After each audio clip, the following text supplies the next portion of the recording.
Hello friends, welcome to S academy. तो friends, जैसा कि आप सभी को पता है कि आपका एग्ज़ाम जो है 1 अगस्त को नीट 2021 शेड्यूल्ड है और अभी आ गया मई लास्ट, यानी कि आपके पास अब सिर्फ और सिर्फ 2 मंथ्स बचे हैं। तो आपको इन 2 महीने को अच्छे से यूटिलाइज़ करना है, तभी जो है आप नीट में अच्छे स्कोर कर पाओगे।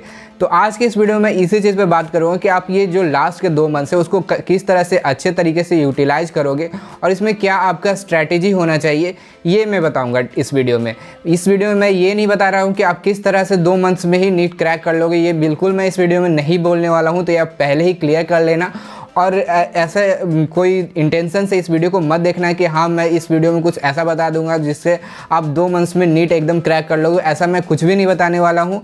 इस वीडियो में बेसिकली यही बताऊँगा कि आप इन 2 मंथ्स को कितने अच्छे से यूटिलाइज़ करो, उसमें आप क्या क्या करना है जिससे आपका यूटिलाइजेशन जो हो वो बिल्कुल सही हो और उससे आपका हेल्प हो नीट के प्रिपरेशन में। ऐसा मैं बिल्कुल नहीं कहूँगा कि आप इन 2 मंथ्स में नीट क्रैक कर लोगे सिर्फ और सिर्फ ये वीडियो देख के और अभी तक आपने कुछ पढ़ाई नहीं किया है। तो ऐसा कोई भी चीज़ मैं इस वीडियो में नहीं बताने वाला हूँ, ठीक है। तो चलिए ज़्यादा टाइम वेस्ट नहीं करते हैं और इस वीडियो को शुरू करते हैं, ठीक है। देखिए, मैं मानता हूँ कि आप लोगों का अभी तक सिलेबस जो है वो 50% से ज़्यादा या फिर 50% से थोड़ा कम है, इस 50% के आसपास जो होगा उससे ज़्यादा ही कवर हो गया हो, क्योंकि जानते हो कि आप कोरोना का समय है तो उसमें बहुत सारे बच्चे जो है लॉकडाउन के कारण डिस्ट्रैक्ट हो जाते हैं और सही तरीके से नहीं पढ़ाई होता। तो एक मैं मिनिमम लेवल लेके चल रहा हूँ कि हाँ, कुछ जिन बच्चों का 50% सिलेबस कंप्लीट है वो अभी बहुत ही अच्छे स्टेट में है और वो अच्छे से अभी कर सकते हैं। तो देखिए, मैं बात करता हूँ कि सबसे पहले आपको क्या करना है। आपको सबसे पहले तो एकदम काम रहना है, 2 मंथ्स में इधर उधर की बातें नहीं सुनना है। सबसे पहले तो आपको जो नेगेटिव न्यूज़ आते हैं न्यूज़ चैनल्स पे उनसे दूर रहना है,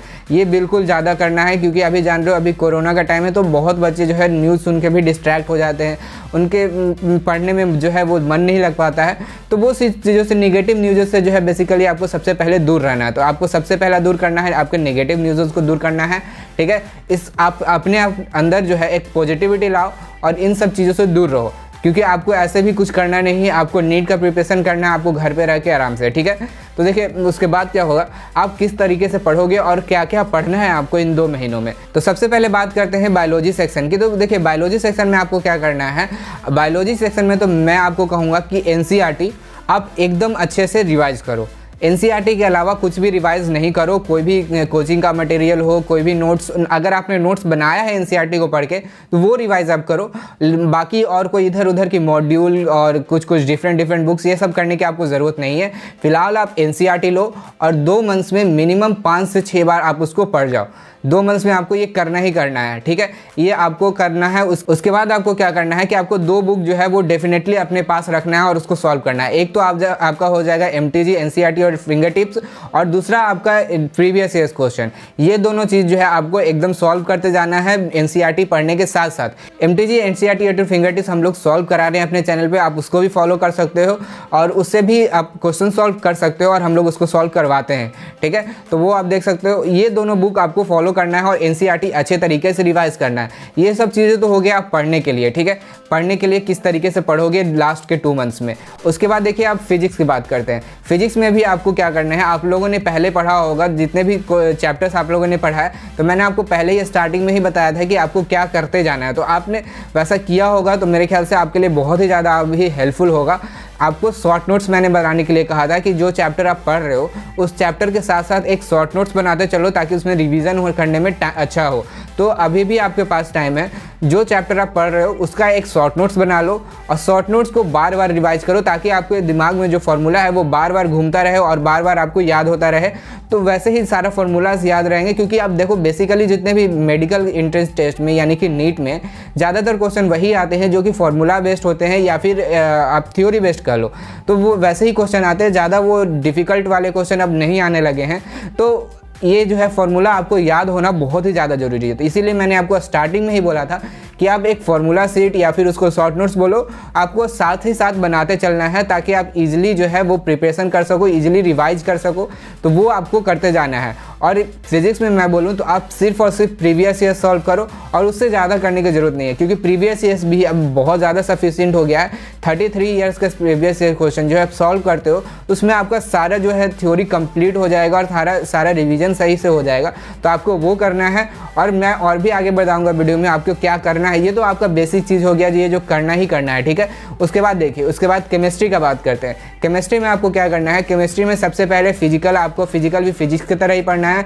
चैप्टर पढ़ते टाइम शॉर्ट नोट्स आपका बना होना चाहिए, और शॉर्ट नोट्स बना लोगे उसके बाद उसको बार बार रिवाइज करो, ठीक है। उसके बाद ऑर्गेनिक इनऑर्गेनिक की बात करें तो इनऑर्गेनिक और ऑर्गेनिक में आपको एनसीईआरटी एकदम अच्छे से याद रखना है, लाइन बाय लाइन, क्योंकि आपने प्रीवियस ईयर से अगर क्वेश्चन देखा होगा तो उसमें क्या होता है ऑर्गेनिक और इनऑर्गेनिक में कि जितने भी क्वेश्चन होते हैं वो डायरेक्ट एनसीईआरटी के लाइन से, एनसीईआरटी का रिएक्शंस, एनसीईआरटी के सारी कुछ जो है वो बहुत ज़्यादा इंपॉर्टेंट हो जाते हैं, एनसीईआरटी से ही आता है क्वेश्चन। इनऑर्गेनिक में तो आप 100% मान के चलो कि एक भी क्वेश्चन आपका इनऑर्गेनिक में एनसीईआरटी से बाहर नहीं जाएगा और एनसीईआरटी से ही आएगा, और वो लाइन से या फिर उसका रिएक्शन हो या फिर उसका एक्सरसाइज हो या फिर इन टेक्स्ट क्वेश्चन हो, यही सारी चीज़ों से आएगा और उधर से और बाकी कहीं से भी नहीं आएगा। इसलिए आपको इनऑर्गेनिक एकदम अच्छे से एनसीईआरटी को फॉलो करके पूरा एनसीईआरटी पढ़ना है। और उसके बाद ऑर्गेनिक में भी यही है, ऑर्गेनिक में भी आपको ज़्यादा इधर उधर जाने की जरूरत नहीं है। ऑर्गेनिक भी अगर आप एनसीईआरटी अच्छे से करते हो तो आपको ज़्यादातर क्वेश्चन आपसे बन जाएगा, और अधिकतर 90-95% क्वेश्चन आपसे बन जाएंगे। एक दो क्वेश्चन होता है जो एनसीईआरटी से बाहर रहता है, तो उसको मैं बताऊंगा कि आप किस तरह से कर लोगे, ठीक है। तो ये हो गया आपका सब्जेक्ट वाइज कि आप सब्जेक्ट वाइज क्या करोगे। और सबसे ज़्यादा इंपॉर्टेंट क्या होने वाला है इस लास्ट 2 मंथ्स में, वो मैं आपको बताने वाला हूँ। सबसे ज़्यादा इंपॉर्टेंट आपका क्वेश्चंस प्रैक्टिस का होने वाला है। इस 2 मंथ्स में जो बचा है लास्ट का, इसमें आप जितना ज़्यादा क्वेश्चन प्रैक्टिस करोगे उतना ज़्यादा आपका प्रिपरेशन जो है वो सही होगा, और उतने अच्छे तरीके से आप नीट में क्वेश्चन सॉल्व कर पाओगे, आप जल्दी जल्दी सॉल्व कर पाओगे और उसमें आपको टाइम कम लगेगा। तो इस टाइम में अभी सबसे ज़्यादा आपके इम्पॉर्टेंट है वो है आपके लिए प्रैक्टिस। तो आप प्रैक्टिस किस तरह से कैसे करोगे? प्रैक्टिस अब आपको चैप्टर वाइज बुक से क्वेश्चन सॉल्व करने का टाइम नहीं बचा है। आप उस तरीके से आप सॉल्व करना बंद कर दो कि हाँ चैप्टर वाइज बुक से सॉल्व कर रहे हैं, वैसे अब आपको सॉल्व नहीं करना है। आपको क्वेश्चन पेपर लेना है, आपको टेस्ट पेपर लेना है, टेस्ट पेपर को ही सॉल्व करना है। एक तो आप लोगों ने टेस्ट सीरीज ज्वाइन कर लोगे, सबसे पहले तो ये करना है कि आप टेस्ट सीरीज ज्वाइन कर लो। टेस्ट सीरीज के क्वेश्चन आते हैं उनको पहले टेस्ट दो, टेस्ट में कैसा नंबर आता है उसको देखो, उसको क्वेश्चन को एनालाइज करो और क्वेश्चन को फिर से बनाओ। ये तो आपका हो गया एक चीज़, ठीक है। इससे बहुत ज़्यादा क्वेश्चन नहीं मिलेंगे आपको, जितना भी मिलेगा वो बहुत ज़्यादा होता है, लेकिन फिर भी और भी आपको सॉल्व करते रहना है। मिनिमम वीक में कम से कम 3 टेस्ट पेपर तो सॉल्व करना ही है। अभी के टाइम में आपको 3 पेपर सॉल्व करना है वीक में। एक दिन गैपिंग करके सॉल्व करो, एक क्वेश्चन एक पेपर। अभी फ़िलहाल 1 मंथ, और जब आपके पास 1 मंथ बचता है तो उसमें और भी फ्रीक्वेंसी बढ़ाना पड़ेगा आपको क्वेश्चन पेपर सॉल्व करने के लिए, तभी आपका एक स्पीड बनेगा, आपके पास एक्यूरेसी आएगा, क्योंकि आप जितना ज़्यादा क्वेश्चन सॉल्व करोगे उतना जल्दी जल्दी आप क्वेश्चन फिर सॉल्व कर पाओगे, ठीक है। और उसके बाद आप उतने ही अगर आप ज़्यादा क्वेश्चन सॉल्व करोगे तो आपका एक्यूरेसी जो है इंक्रीज़ होगा। एक्यूरेसी इंक्रीज़ करना बहुत ज़्यादा इंपॉर्टेंट है, ठीक है। जितना कम निगेटिव हो आपका उतना आपके लिए बेहतर होता है।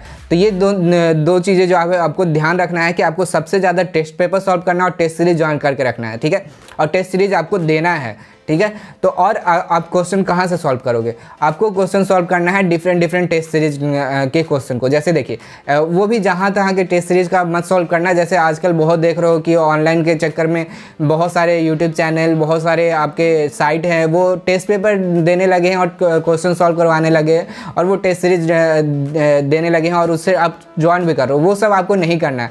आपको अच्छे सोर्स से क्वेश्चन सॉल्व करना है।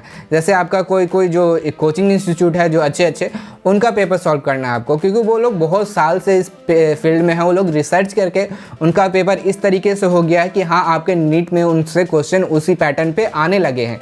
तो ये बात आपको ध्यान रखना है। आप कोई भी ऐसे जैसे जो भी टेस्ट पेपर आते हैं, टेस्ट सीरीज आते हैं, उनको ज्वाइन नहीं करना है आपको एक जो सही ऑथेंटिक जगह है उस जगह से आप टेस्ट सीरीज ज्वाइन करो, ठीक है। और ऐसा नहीं है कि आप ज़रूरी है कि आप 2-3 टेस्ट सीरीज ज्वाइन करो तभी आपके पास क्वेश्चन पेपर आएगा, नहीं, ऐसा नहीं होता है। आप बहुत सारा जगह है, जैसे टेलीग्राम पे हो गया, बहुत सारे जगह पे आता है ऐसा क्वेश्चन पेपर, वहाँ कोचिंग का जो टेस्ट पेपर होता है वो डाल दिया जाता है, तो आप वहाँ से डाउनलोड कर सकते हो।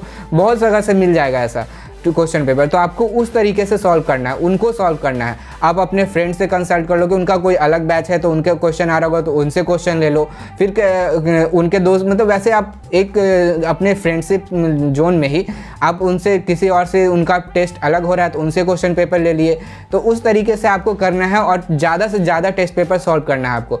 वीक में मिनिमम 3 टेस्ट पेपर सॉल्व कीजिए, ये आपके लिए बहुत ही ज़्यादा इंपॉर्टेंट होगा। और आप एक टारगेट लेके सॉल्व करो कि हाँ मुझे 3 घंटा बैठना है और इस 3 घंटे में मुझे पेपर सॉल्व करना है। उस 3 घंटे में आपको उसके अलावा और कुछ भी नहीं करना है, ठीक है। ये चीज़ आप ध्यान रखोगे। अगर आप ऐसा नहीं करते हो तो आपका क्वेश्चन पेपर तो सॉल्व कर लोगे, लेकिन आपके और अपना जो उस पर एनालाइज करके किस चीज़ में कमी है वो चीज़ देखने का आपको टाइम नहीं मिलेगा। इसलिए आप ध्यान रखना कि 3 घंटे का टाइम देना, उसमें क्वेश्चन पेपर सॉल्व करना, उसके बाद 1 घंटे का टाइम देना, उसमें एनालाइज करना आप कि आपका कौन कौन से चैप्टर से गलती हो रहा है क्वेश्चन, कौन कौन सा जो है आपका वीक है, उसको फिर आप उसको रिवाइज करो अगले दिन और उसको ठीक करो। ये चीज़ें आपको करने हैं। तो आप इन बातों का ध्यान रखना। क्या मैंने अभी आपको बता दिया है कि किस तरीके से आपको नेगेटिविटी से दूर रहना है, आपको फोकस रहना है पढ़ाई पे, और किस तरीके से आपको फिजिक्स, केमिस्ट्री, बायोलॉजी कैसे कैसे पढ़ना है वो भी मैंने आपको बता दिया। सारे के previous years question, biology, physics, chemistry के प्रीवियस ईयर्स क्वेश्चन आपको करने ही करने हैं, वो बहुत ज़्यादा इंपॉर्टेंट है। बायोलॉजी में फिंगर टिप्स करना है, ये चीज़ आप एकदम अच्छे से ध्यान रखिएगा। और केमिस्ट्री में आपका इनऑर्गेनिक एंड ऑर्गेनिक, इन दोनों का आपको NCERT अच्छे से याद होना चाहिए। और फिजिकल का आपको फार्मूला शीट बनाना है एंड फिजिक्स का फार्मूला शीट बनाना है, ये मैंने आपको अच्छे से बता दिया। और इन चीज़ों का अगर आप फॉलो करते हो तो आप इन लास्ट 2 मंथ को आप अच्छे से यूटिलाइज कर पाओगे। और जो आपका मैंने अभी बताया कि टेस्ट पेपर किस तरीके से सॉल्व करना है वो भी आपको करना है। वीक में मिनिमम टेस्ट 3 पेपर सॉल्व करो तो आपके लिए बहुत ज़्यादा अच्छा होगा। फिर ये लास्ट 1 मंथ में, फिर जब आपका 1 मंथ बचेगा उसमें अभी और भी आप फ्रीक्वेंसी बढ़ा सकते हो। आप डेली 1 पेपर कर सकते हो, जिससे आपका ज़्यादा प्रैक्टिस होगा। उससे आप प्रैक्टिस करने से आपका टाइम कम लगेगा, एक तो क्वेश्चन सॉल्व करने में आपका एक्यूरेसी बढ़ेगा। और जब भी क्वेश्चन सॉल्व करना तो ये 3 घंटा का टाइम स्लॉट लेके, 3 आवर्स का टाइम स्लॉट लेके ही क्वेश्चन पेपर को सॉल्व कीजिएगा, और ज़्यादा उसमें टाइम नहीं देना है आपको, ठीक है। और जो जो प्रॉब्लम होता है उसको आप क्लियर करते जाओ। हर एक जो टॉपिक से अगर प्रॉब्लम हो रहा है उस टॉपिक को आप क्लियर कर लो, तो ऐसे क्या होगा कि आपका हर एक टॉपिक जो है, जो वीक है वो कम स्ट्रांग होते चला जाएगा। और अभी फ़िलहाल चांसेस है कि नीट पोस्टपोन्ड होगा, तो देखिए मे बी आपका और भी टाइम मिल जाए तो आप और भी अच्छे से प्रिपरेशन कर लोगे। तो ये 2 मंथ में आप इन स्ट्रैटेजीज को फॉलो करो, इससे आप 2 मंथ को अच्छे से यूटिलाइज कर पाओगे। लास्ट के जो 2 मंथ है नीट 2021 के प्रिपरेशन में आपका, तो यही सारे स्ट्रेटजीज को आपको फॉलो करना है। तो बस आज के इस वीडियो में मुझे यही सारी चीज़ें जो थी मुझे आपको बताना था। आई होप आपको ये सारी चीज़ें समझ में आया होगा और ये वीडियो आपको अच्छा लगा होगा।